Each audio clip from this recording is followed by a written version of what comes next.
أعوذ بالله من شرور أنفسنا ومن سيئات أعمالنا من يهد الله فلا مضل له ومن يضلله فلا هادي له ونشهد أن لا إله إلا الله وحده لا شريك له ونشهد أن سيدنا ومولانا محمدا عبده ورسوله أما بعد فأعوذ بالله من الشيطان الرجيم بسم الله الرحمن الرحيم ربنا إنا أطعنا سادتنا وكبراءنا فأضلونا السبيل ربنا آتهم ضعفين من العذاب ولعنهم لعنا كبيرا وقال النبي صلى الله عليه وسلم كلكم راع وكلكم مسؤول عن رعيته أو كما قال عليه الصلاة والسلام. میرے محترم بزرگوں بھائی دوستوں، کچھ دیر سے آپ ماشاءاللہ پوری توجہ کے ساتھ اللہ اور اس کے حبیب صلی اللہ علیہ وسلم کی باتیں سن رہے ہیں. ہماری نیت بھی ہو کہ انشاءاللہ ہم اس پر عمل کریں گے.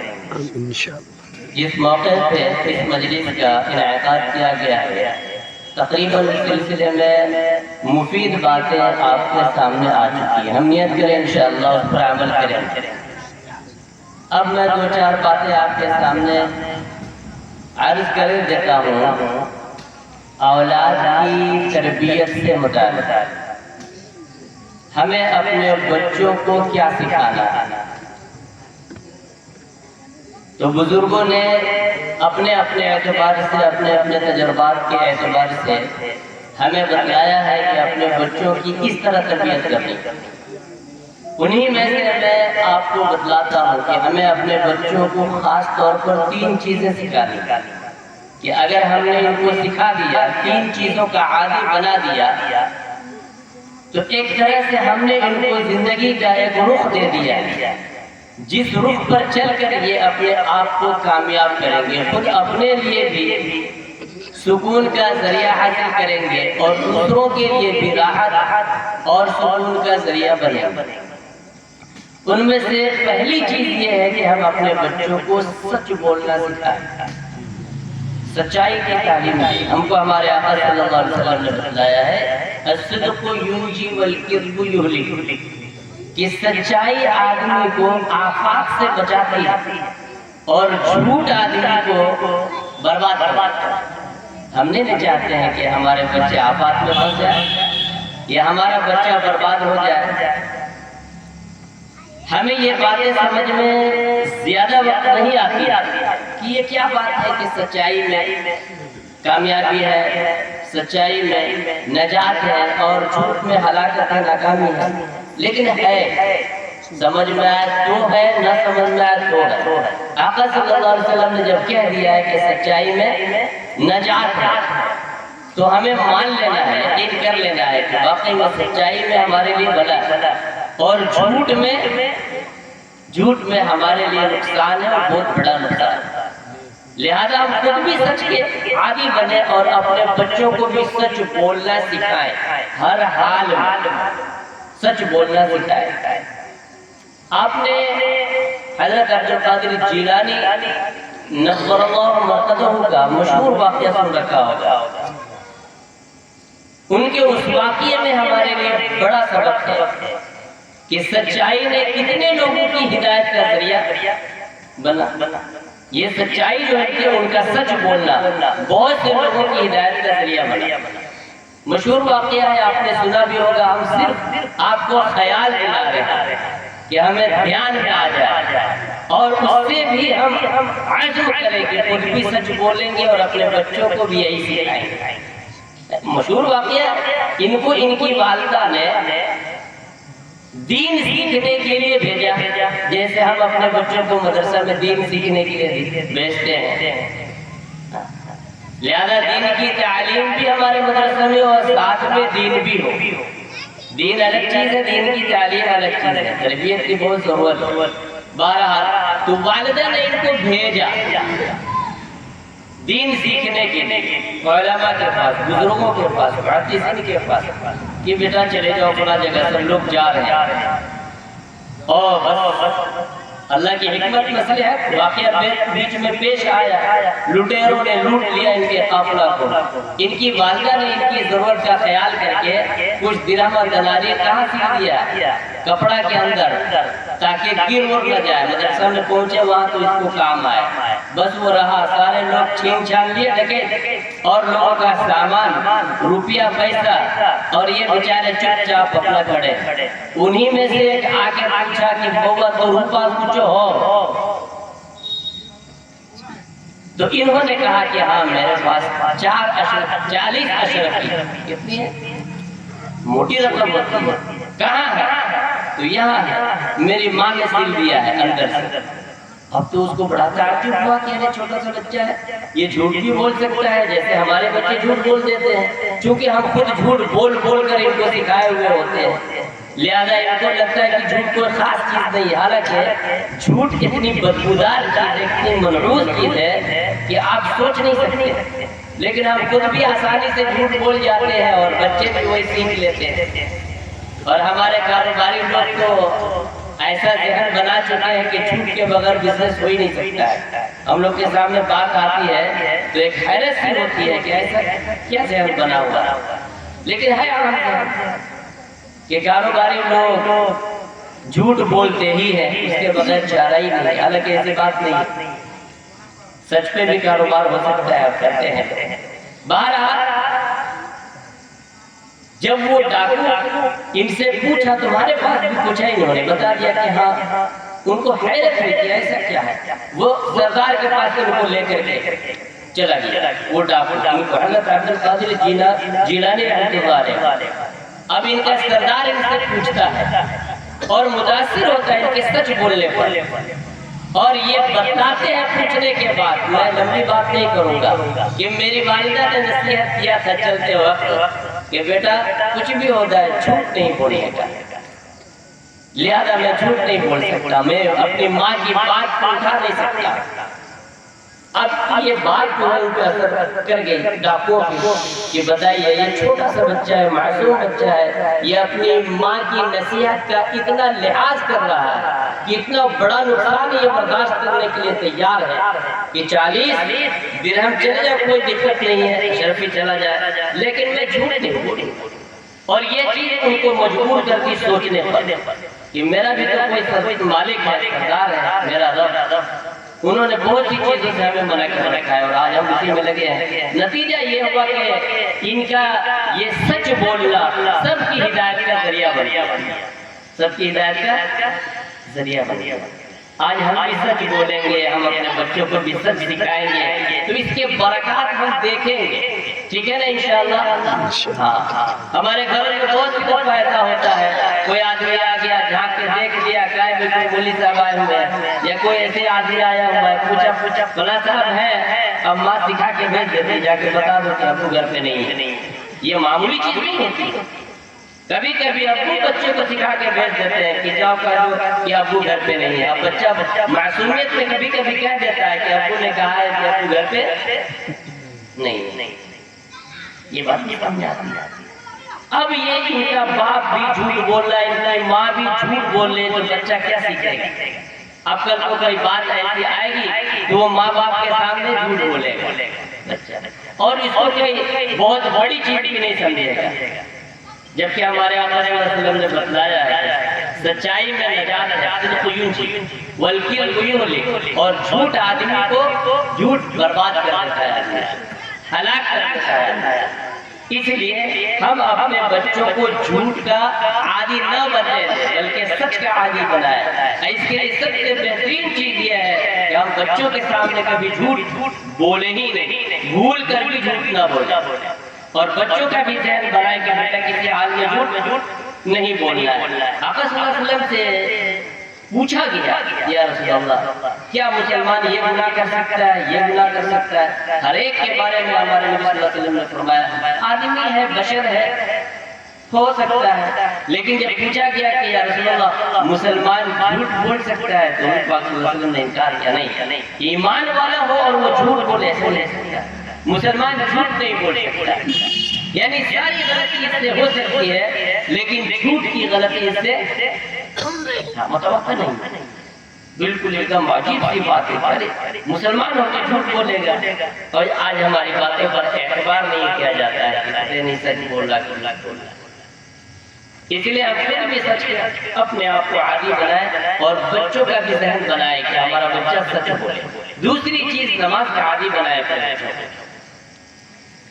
ہمارے تو بڑوں کو یہ بات سمجھ میں نہیں آتی ہے کہ نماز کی اہم چیز ہے، تو یہ تو عجیب سی بات لگ رہی ہے، لیکن بزرگوں نے کہا ہے کہ اس کے ثمرات کو بچوں کی زندگی میں محسوس کرے گا جیتے جی۔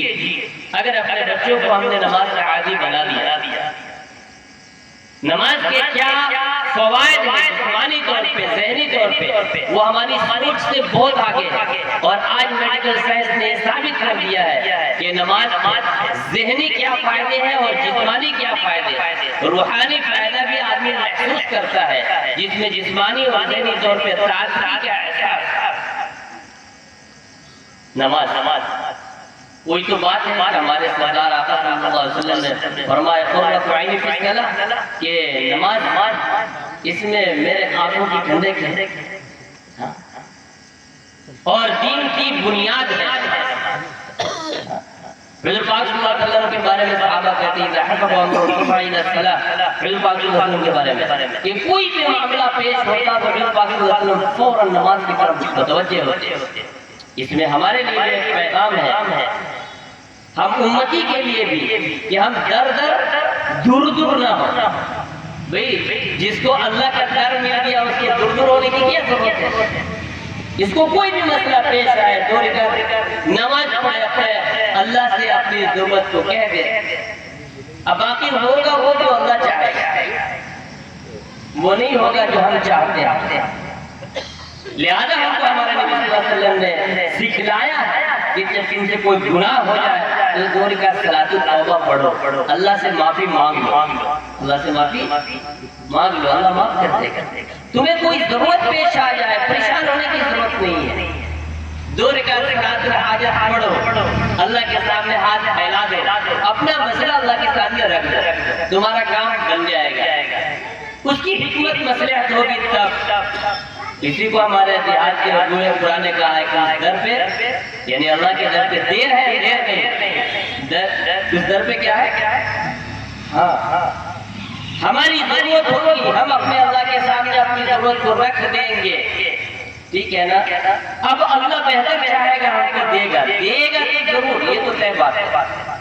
کبھی دیر ہو جائے اس کی حکمت، ہم چونکہ جلد باز ہیں اس لیے ہم کو ایسا لگتا ہے ہاتھ اٹھائیں اور سیدھے رسول اللہ منہ میں آ جائے، تو ایسا نہیں ہوتا، ایسا نہیں ہوتا۔ اللہ حکیم ہے۔ ہم اپنے بچوں کو نماز کا عادی بنائیں۔ نماز کا عادی بنانے کا مطلب یہ ہوتا ہے اس کی طبیعت، اس کی فطرت پاکیزہ ہو جائے گی، پاکی اس کی طبیعت بن جائے گی، جبکہ بغیر پاکی کے نماز نہیں، ورنہ پھر ناپاک رہے گا۔ ہمارا بڑا طبقہ ہے جو ناپاک رہتا ہے آج بھی۔ اب آپ کہو گے یہ کیسے کوئی سب جانتے ہو؟ بارہا کا تجربہ ہے میرا، بہت سے لوگوں سے ہم درخواست کرتے ہیں مسجد میں آئیے، وہی بات کرتے ہیں، اور بہت دیر کے بعد پتہ چلتا ہے کہ وہ صاحب ہم ٹھیک حالت نہیں ہے، تو پتہ چلا کہ آدمی کی حالت میں نہیں۔ زیادہ تر بہت سے لوگ ناراض ہو جاتے ہیں کہ یہی بات ٹھیک نہیں لگتی ہے مولوی صاحب لوگوں کی کہ وہ چلو مسجد، آدمی کی حال میں یار تو عورت کی طرح غلط حالت میں ہے کیا؟ وہ تو اس کی مجبوری ہے، 6 دن 10 دن کی مجبوری ہے جس حالت میں وہ ناپاکی رہتی ہے۔ تمہارے ساتھ کون مجبوری ہو گئی جو تم اس طرح کی باتیں کر رہے ہو مسلمان ہو کر کے؟ کہ لوگ اس چیز کو نہیں سمجھتے کہ آدمی کس حال میں ہوگا، چلو مسجد، یار ہم تو سمجھ رہے کہ تم ٹھیک حالت میں ہوگا، کیوں؟ ہم تم کو مرد سمجھ رہے ہیں، مرد نہیں ناپاک ہوتا، لیکن نہیں، یہ ناپاکی رہ گئے۔ اگر ہم اپنے بچوں کو نماز کا عادی بنا دیں گے تو سمجھ لو کہ ہم پاکیزہ طبیعت اس کو بنا رہے ہیں، کہ اس کی طبیعت میں پاکیزگی، صفائی اور ستھرائی اور پاکی بس جائے گی، ورنہ پتہ نہیں ناپاکی کی حالت میں اس کو موت آئی یا کیا ہو۔ کتنے لوگ ہیں جو پریشان ہو جاتے ہیں، ذرا دم کر دیجئے اس کو، کیا ہوا بھائی؟ بس بھائی ہو گیا، کیا ہو گیا؟ ناپاک رہے گا تو ہوبے کرے گا، ناپاک رہے گا تو ہوبے کرے گا، اثرات ہو گئے، شیاطین کی نظر پڑ گئی اور پھر کیا ہو گیا؟ طبیعت ٹھیک نہیں رہی ہے، چھو منتر کر دیا، لیکن نہیں، ہم نماز نہیں پڑھیں گے، ہم پاک نہیں رہیں گے، وہ کبھی نہیں کی ٹھیک رہتا ہے، پانی پر دم کریے ٹھیک ہو جائے۔ جی اس سے نہیں ہوتا ہے۔ ہم کو ہمارے آقا صلی اللہ علیہ وسلم نے جو سکھلایا ہے، اگر ہم اس پر عمل کریں گے تو آفات سے بچیں گے۔ لہذا اگر ہم اپنے آپ کو، اپنے بچوں کو نماز کا عادی بناتے ہیں تو ہمارا بچہ صاف ستھرا بھی رہے گا، اس کی طبیعت بن جائے گی، اس کی عادت بن جائے گی، اور پاک صاف بھی رہے گا، باقی بھی اس کی طبیعت بن جائے گی، باقی مسائل بھی وہ سیکھے گا، معلوم کرے گا اور پاک رہے گا۔ 5 مرتبہ کم سے کم وہ وضو کرے گا، جس سے اس کی ظاہری صفائی بھی ہوگی، اور اس کے فوائد آپ سوچ نہیں سکتے۔ اگر اس پہ بات کی جائے تو مستقل اسی پہ لمبی بات ہو جائے۔ ہمارے ایک استاد تھے جہاں میں پڑھ رہا تھا بنارس میں، ان کی بیٹی کو کچھ مسئلہ ہو گیا ہاتھ پیر چھونے پہ، تو پنجاب لے کے گئے تھے اپنی بیٹی کو دکھانے کے لیے۔ کوئی سکھ ڈاکٹر تھا، چمڑے کا ڈاکٹر ماہر صاحب، اس نے کہا کہ یہ بیماری مسلمانوں کی نہیں، یہ بیماری مسلمانوں کی نہیں۔ یعنی خلاصہ یہ ہوا کہ مسلمان وہ مسلمان جو اصلی والے ہیں، ان کو یہ بیماری نہیں لگتی۔ کیا بھائی؟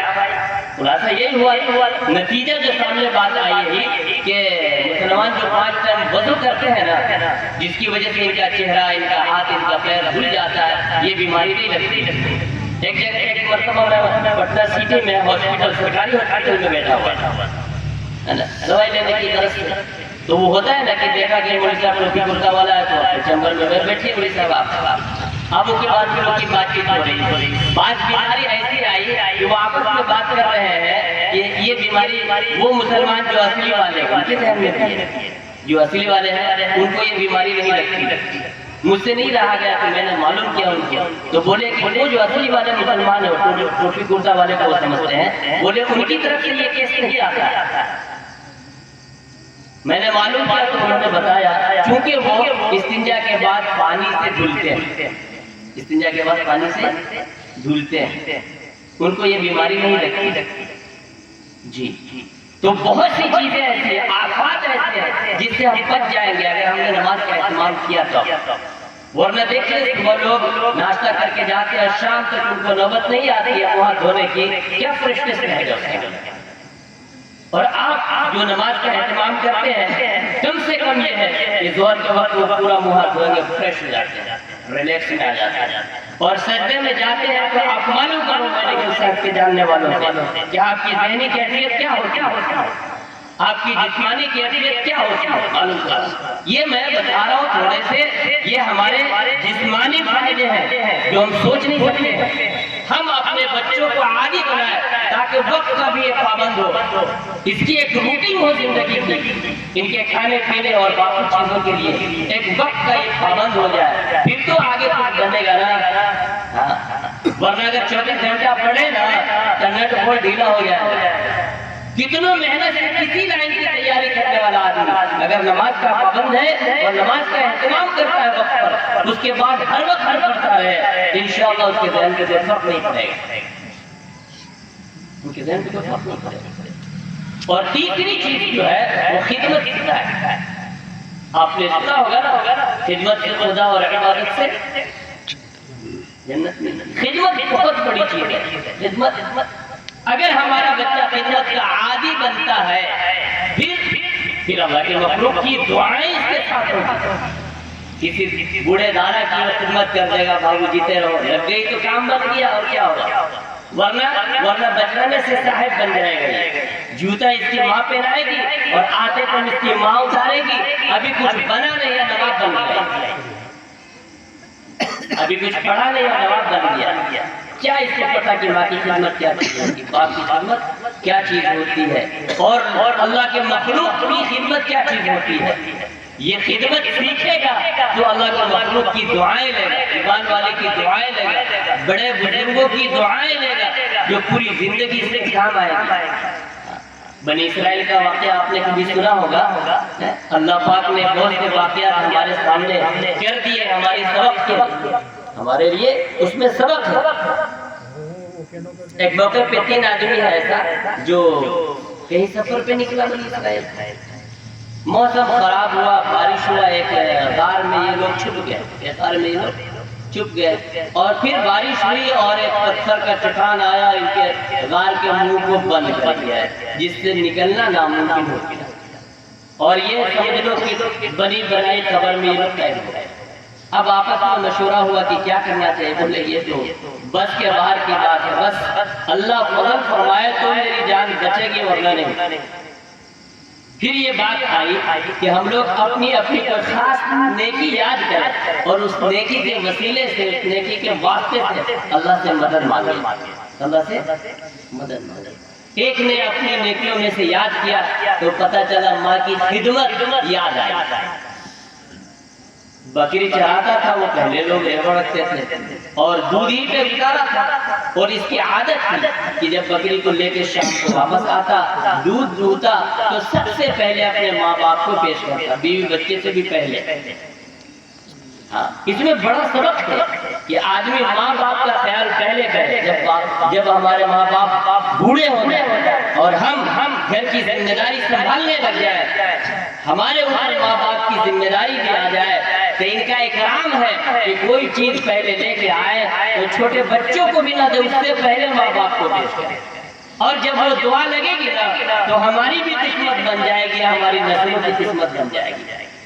لیکن ہم تو ماں باپ کو، بوڑھے کو زحمت سمجھنے لگ جاتے ہیں، ہم تو زحمت سمجھنے لگ جاتے ہیں، کیونکہ ہمیں ہمارے ماں باپ نے بھی نہیں سکھایا دادا دادی کی خدمت کر کے۔ جو آج ہمارے بچے یہ سیکھتے کہ ہمارے ماں باپ ہمارے دادا اور دادی کے ساتھ کیا سلوک کرتے ہیں، تو ان کی یہ عادت تھی کہ پہلے اپنے ماں باپ کو پیش کرتے۔ ایک موقع پہ یہ آئے، کچھ تاخیر ہو گئی تو دیکھا ماں باپ کو نیند آ گئی، سو چکے، تو دودھ تو دھوا، لیکن ان کی طبیعت گوارا نہیں کی کہ ماں باپ سے پہلے ہم خود دودھ پیے یا بچوں کو پلائے، یہ طبیعت گوارا نہیں کی۔ یہ تعلیم ہے، ہمارے اسلام کی تعلیم ہے کہ ماں باپ کو ایسا سمجھو، اور پھر ان کی دعا لگے گی نا تب تیری قسمت چمکے گی، دعا لگے گی۔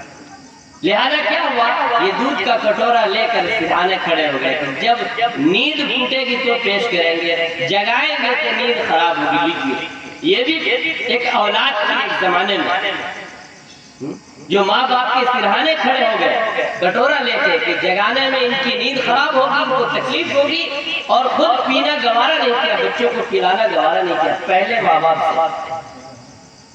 اسی طرح رات گزری، جب ماں باپ کی نیند ٹوٹی تو پہلے ماں باپ کو پیش کیا، اس کے بعد بچوں کو پلایا کہ یا اللہ یہ کام میں نے اپنے ماں باپ کے ساتھ کیا ہے، اگر تجھے میری یہ ادا پسند ہے تو میری مدد فرما، اور جس مصیبت میں ہم پھنسے ہوئے ہیں اس سے نجات عطا فرما۔ اللہ کی رحمت جوش میں آئی اور پتھر کھڑک گیا، لیکن پھر بھی اتنا نہیں کھڑکا کہ جس سے نکلنا ممکن ہے، لیکن بہرحال ماں باپ کی خدمت کام تو آئی، کام تو آئی۔ یہ کیا ہے؟ خدمت ہے۔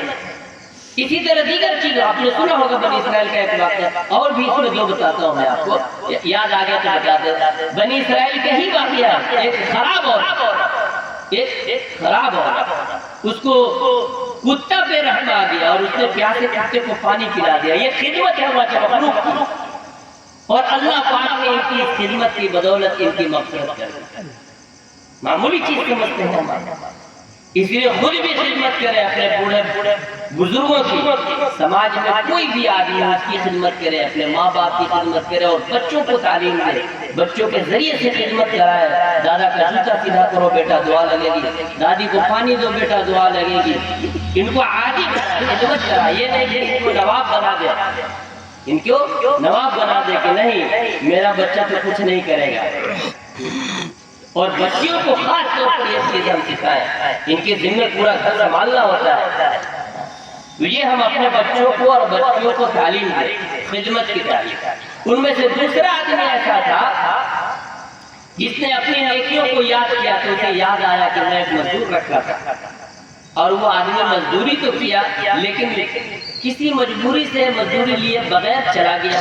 ایک زمانے کے بعد وہ واپس آیا جب اس کے ساتھ حالات آیا کہ ارے فلاں آدمی کا ہم کام کیے تھے اور مزدوری میری باقی رہ گئی تھی, چلتے ہیں, یاد آ جائے گا تو دے دے گا, ہمارے کام آ جائے گا. پہنچا بیچارہ, میں بہت نمرا نہیں رہا ہوں, شارٹ کر رہا ہوں. پہنچا بیچارہ, یاد دلایا, ہاں ہاں ہاں ٹھیک ہے یاد آیا, اور کہا کہ دیکھو یہ سب یہ سامان سب ہے نا, یہ گائے ہے, یہ اونٹ ہے, یہ بکریاں ہے, یہ تمہاری مزدوری, اسے لے جاؤ. اس آدمی نے کہا کہ صاحب کیا مذاق کرتے ہیں آپ, ہے نا, ہم غریب آدمی مجبور آدمی اسی لیے چلے آئے آپ.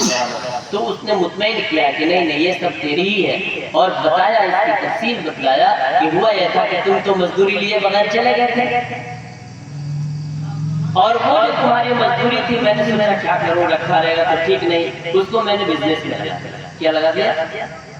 مثال سے سمجھو آپ کو, اس کی میں نے مرغی خرید لی اور اس کے بچے ہوئے, پھر سارے بچے کو بیچ کے بکری خرید لی, پھر سب کو بیچ کر جو اس کا بچہ ہوا, اسی طرح ہوتے ہواتے بڑھتے بڑھتے تمہاری یہ دولت ہو گئی ہے کہ یہ سارا تمہارا ہے, یہ اصل میں تمہارا ہی ہے. اس طرح میں نے کیا ہے, اور لے جاؤ ضرورت مند. تمہارا بیچارہ بہت خوش ہوا اور لے کر کے چلا گیا. اس نے کہا یا اللہ یہ تیرے بندے کی میں نے خدمت کی تھی تیری رضا کے لیے, اگر میری یہ عادت تمہیں پسند ہے تو اس مصیبت میں جس میں میں پھنسا ہوا ہوں اس سے نجات کی صورت کرنا. اور پتھر سیدھے کھڑا کیا, خدمت, پتھر سیدھے کھڑا کیا. لیکن پھر بھی اتنا نہیں کہ جس سے آدمی نکل سکے, لیکن بہرحال پہل کھل گیا, روشنی آنے لگی. اب بچ گیا ایک آدمی, اس سے کہا میرا بھائی تو بھی کوئی نیکی یاد کر. اس کو بھی اللہ کے مخلوق کی خدمت ہی یاد آئی, اور اس کا پورا واقعہ آپ نے سنا ہوگا. خلاصہ یہ ہے کہ اس نے ایک عورت کو پیسہ دیا اور اس کے حالات پر رحم کھا کر اس کا پیسہ اس کو معاف کر دیا. پورا واقعہ آپ سنے ہوں گے, یہاں نہیں بتائیں گے. اس نے معاف کر دیا کہ یا اللہ اس کام کو میں نے تیری رضا کے لیے کیا ہے, اس کی برکت سے یا اللہ تو ہمیں نجات دے. اور پھر پتھر اور کھڑا کیا, اور یہ تینوں آدمی اس میں سے آرام سے نکل گیا, جان بچ گئی. جی بہت سی دفعہ جو ہے نا خدمت, اچھا یہ تینوں آدمی جو ہے یہ ایک ایک خدمت ہی گنایا, کوئی آدمی اس میں روزہ نماز اور زکات نہیں گنایا. پتا چلا خدمت بہت بڑی چیز ہے. خدمت, ہم اپنے بچوں کو خدمت سکھائیں, اس کا عادی بنائیں. ہم اپنے بچوں کو خدمت سکھائیں, اس کا عادی بنائیں کہ خدمت کتنی بڑی چیز ہوتی ہے. لوگوں کی دعائیں, اللہ کی مخلوق کی دعائیں بھی لینا ہے. ہم اپنے بچوں کو سکھائیں, اپنی خدمت بھی بچوں کو سکھائیں کہ بابو اپنا موزہ خود دھل لو. اگر وہ اتنا چھوٹا ہے کہ اپنا کپڑا نہیں دھل سکتا ہے تو موزہ دھلنا سکھائیں, ٹوپی دھلنا ان کو سکھائیں, کبھی کبھی دادا دادی کی ٹوپی بھی دھلنا ان کو سکھائے. جب بڑا ہو جائے اور بھول سکتا ہو تو اس کو نواب نہیں بنائے, بلکہ ان کو سکھائے بیٹا اپنا کام خود کرنا ہے, بلکہ دوسروں کا کام بھی کر دینا ہے. ہم لوگ تو ایسے ہوتے ہیں, اپنا کام دوسروں پہ نہیں ڈالنا ہے, دوسروں کا بھی کر دینا ہے, اور پھر لوگوں کی دعائیں لینی. بتاؤ بوڑھی دادی کی اور بوڑھے دادا کی ایک چھوٹا سا پوتا اور پوتی خدمت کرے اور دادا دادی کی طرف سے دعا مل جائے تو اس کی زندگی چمک جائے گی, چمکے گی نہیں چمکے گی. تو یہ تین چیزیں ہم انشاءاللہ اپنی اولاد کو سکھائیں گے, ٹھیک ہے انشاءاللہ. اللہ ہمیں کہنے سے زیادہ عمل کی توفیق عطا فرمائے.